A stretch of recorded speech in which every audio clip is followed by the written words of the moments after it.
I want to begin, though, with a Conservative radio host who calls the Zimmerman trial a sideshow. Larry Elder is the host of The Larry Elder Show on KABC and also the author of Dear Father, Dear Son, and he joins me now. Larry Elder, welcome to you. Welcome. Thank you very much for having me. I appreciate it. You've been pretty scathing about my interview with Rachel Jeantel. Why?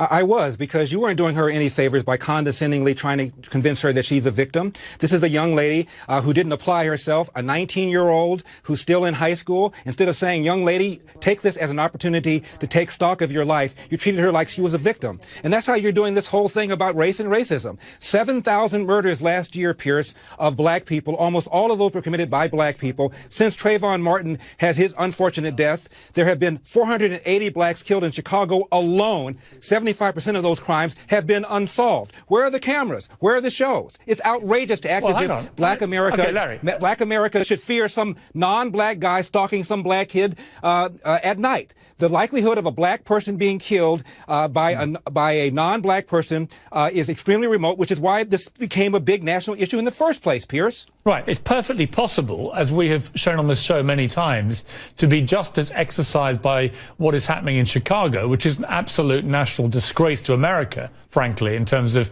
the outlandish. But you're not, Piers. No, but I am. There's 7,000 murders last year. I don't think you watched my show, Larry. Wait a minute. I don't think you watched my show. Half of the murders in this country are committed by black people, even though black people are 12% of the population, which means 6% of the population is committing almost half the murders. And you throw out the old people and the young people, Piers, you're talking about 3% of the population committing almost 50% of the murders. Fine. This is why commonsensical people Larry, profile. if you just calm down for a moment, Larry, here's the point I was going to make. I'm quite calm. I'm just bothered by how you're handling all of this, making black people let me speak, Larry. It's nonsense. It's nonsense. Larry, you're a liberal guy. Bleeding heart liberal person. You think you're doing something for black people. You're not. You're making black people feel as if they're under siege. And it's not true. It's an outrage. Thank you, Larry. If I could just get a word in, that would be great. Sure. Here's my point. I completely agree with everything you're saying about Chicago. All right, let's just get that on the table. I've been saying this repeatedly on this show. It's a disgrace what's happening in Chicago, particularly with all these young black teenagers killing other young black teenagers. And the president and people down have to deal with it. But let's get back to the Zimmerman trial. Let's get back to my interview with Rachel Jeantel, because you tweeted some ridiculous things. You tweeted at one stage, would I like Rachel Jeantel to fly my plane?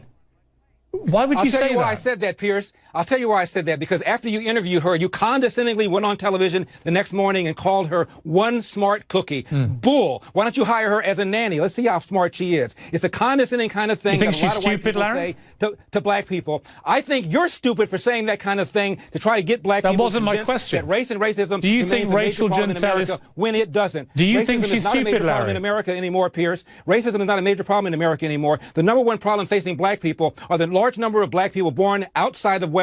75%. In 1960, 5% of all people in this country were born outside of wedlock. Fast forward, Piers, the number now is 43%.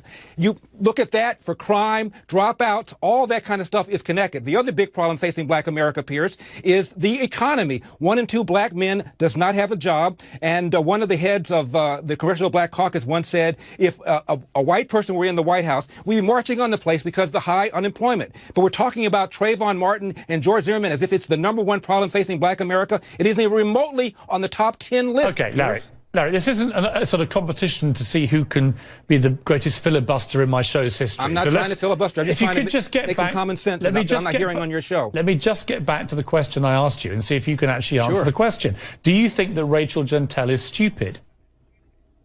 I think that I would rather have a George Zimmerman living in my neighborhood, and maybe if a George Zimmerman were living in my neighborhood, we'd have fewer Oreo Castros. I thought we wanted people to be proactive. That wasn't the question, Larry. Say something. I know, I'm answering something different that ought to be answered. Could you just answer my question? George Zimmerman like he's some sort of criminal. He's not a criminal. He's George a guy Zimmerman who cares about his neighborhood. Shot dead an unarmed He's a guy who cares teenager. About his neighborhood. He's a neighborhood watch guy. Don't you want people who are proactive? And there was crime in that neighborhood, Piers. I live in South Central. There wasn't crime from Trayvon Martin in that neighborhood. The burglar bars are not on there because of George Zimmerman. They're on there because of the minority of thug in the community that's messing up everybody's image and reputation. This is why people profile. Instead of being angry at George Zimmerman, be angry at the minority of the thug who's committing these kinds of crimes. Okay, if I could jump in again. So just to clarify, though, Trayvon Martin wasn't committing crimes in that neighborhood, was he? It was an unfortunate incident. Two people had preconceived notions about each other. It never should have been happened. Doesn't make George Zimmerman a criminal. I used to work in the DA's office, Piers. I'm telling you, it was a dog case, a reasonable doubt case. Nobody I know would have filed the case. Yeah, well, we disagree, obviously, about that. I think it's completely wrong. Obviously. That George Zimmerman should get no punishment at all for killing an unarmed teenager. He's got serious punishment. He can't go anywhere. Are you kidding? He's a marked man. Well, he's going to be sued civilly. He will never have a moment of peace. He killed somebody. Morally, he's got to deal with that, Piers. He recognizes that. He's not an Larry, if I may he respond. recognizes what he did. If I may respond. Sure. You know, some people would say that he's got it easy compared to Trayvon Martin, who he killed. So much as people feel sorry for George Zimmerman not being able to lead the life perhaps he wished he could, at least he can lead a life. At least he can lead a life. Wouldn't it have been nice to have had a George Zimmerman in Cleveland and maybe already? I don't want George Zimmerman doing my neighborhood watch patrol. No, I don't. 10 years, I don't. I've got 3 teenage sons, Larry. I don't feel comfortable having somebody like George Zimmerman marching around as some wannabe vigilante, armed with a gun, potentially killing my kids as they come home from a store with a bag of Skittles and a can of soda. No, I don't. I don't feel comfortable. You live in a wealthy neighborhood, gated community, plenty of security. You don't have to worry about that. Live in South Central. Come down to South Central sometime. See what's going on down there. They're not worried about George Zimmerman. They're not worried about Mark Furman. They're worried about the thug down the street coming from a single-parent household. And that situation has been created by the left-wing people like you who feel sorry for people, and therefore you want government to take care of them. If you think government is the way to happiness and prosperity, go to an Indian reservation sometime and see how they're living. Okay, Larry, I do feel sorry for some people. That is true. I wasn't aware that was a terrible offence. But let me get back to Rachel Gentile again, because you were very scathing. You were scathing. The wrong things to do, Piers. Larry, let me speak, Larry. You recommend the wrong things to do. If you tell people, oh, I feel sorry for you. Oh, this person's a bigot. Oh, this person shouldn't have cross-examined you the way he did. Then all you're doing is creating a victim. You're telling Rachel Gentile that she shouldn't have to work hard. She shouldn't have to work on her diction. She shouldn't have to improve her grammar. Just have her wave the flag of victimhood, and she'll be perfectly okay. It is an outrage that the left has done to black people, and you are part of this parade. Thank you, Larry. Just out of interest, how many languages do you speak? I don't speak Ebonics as well as Rachel, if that's what you mean. No, how many languages do you speak was the question. And the relevance of that is what? You don't think she's a smart cookie. She speaks 3 languages fluently. How many do you speak? Oh, really? You think she's a smart cookie? So you want to bring it back to Rachel? That's not what we're talking about. I think you've been. I want to bring it back to Rachel because that was why I booked you, Larry. How you treated black people like children to whom the truth cannot be told. Rachel Gentile needs to get her act together. If my mother were alive, she would say, how dare she speak like that? Do you know her educational background, Larry? When I was in the 3rd grade, I know how she presented herself on the jury. Larry, do you know her educational background or not? People evaluate you based on the way you express yourself. Larry, do you know her educational background?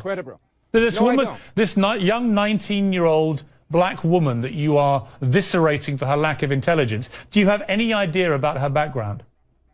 Why don't you hire her if she's so sharp as a co-host? That wasn't the question, Larry. She's one smart cookie. Do you Why don't you hire know her educational background? Yes or no? I know how she came across on the jury. That's all I need to know. That wasn't my question, Larry. Do you know anything? Why are we even talking about this? Because actually, I think it's relevant. Let's talk about something. Let me enlighten you, Larry. I booked you to talk about Rachel Gentile. Black America. Let's talk about whether or not white racism is a major problem for black America. It is not. You are implying that it is. It is not. As we speak, there's a guy in prison right now in Phoenix, a black guy in an SUV with his fiancée, killed a Hispanic who cut in front of him. He wasn't arrested right away. Had the Hispanic family not agitated, the guy may never have been arrested. Where are the cameras? Larry. If you have some white guy do something or some non-white guy do something to a black person, we want to march on Washington. Larry, let me just... Piers. You ought to be ashamed of yourself. Larry, thank you. If I could just bring you up to speed on Rachel Gentile, this woman that you think is so stupid. She actually suffered I didn't say stupid, you did. She actually suffered. We checked this with her lawyer today before I interviewed you, because this is why I booked you, of course, even though you're trying to pretend now this is the last thing you want to talk about. That is why I booked you. Rachel Gentile, when she was young at school, had a lot of time off school and fell behind because of illness. That was why she wasn't able to go to school. She was actually doing very well. She was at B grade at high school until her great friend Trayvon Martin was shot dead by George Zimmerman. Wait a minute. I haven't finished. She sounded to you like somebody you want to hire in any kind of capacity? Her grades have since slipped to 2-something because of the stress that she suffered, understandably, from the death of her friend Trayvon. She's now been offered a chance by Tom Joyner and his people from his foundation to go to college. She wants to get those grades back up and make something of herself. Why would you Why would I think that's wonderful, Piers. Why would you be so scathing about Rachel Jeantel and so patronizing to a young woman who's clearly been through an appalling ordeal and who, when I interviewed her, I found to be a smart cookie, like I said. I found her to be fun and warm, engaging, street smart, and clearly from her educational background, nowhere near as stupid as you like to think she is. Once again, I never used the word stupid. You did. She was the most important witness in a murder trial. It was she was standing between George Zimmerman and 30 years in jail, and for you to act as if she was somehow abused by Don West, whose job was to make sure his client didn't go to jail, is outrageous. And as far as education is concerned, I applaud Mr. Joyner. He's done a lot of work in the black community for education, and I would recommend, Pierce, that we do something about the 50% dropout rate in the inner city and about the fact that President Obama opposes allowing parents to use vouchers to get their kids out of bad government schools and into a better school so they can have a possibility to get to the middle class. That's what we ought to be talking about here, instead of some aberrant situation like George Zimmerman going to somebody that he thinks is suspicious, and they have an exchange, and there's an unfortunate death, as if somehow that's some sort of indictment of America, and black people should look over their shoulders every night and act as if some white guy is going to jump out of a bush and get them. It is outrageous. Hard work wins. Get an education. Don't pay attention to negative people, and stay focused, and you'll be okay in America. That's why most of the people in the world want to come here. That's why you want to come here, Piers.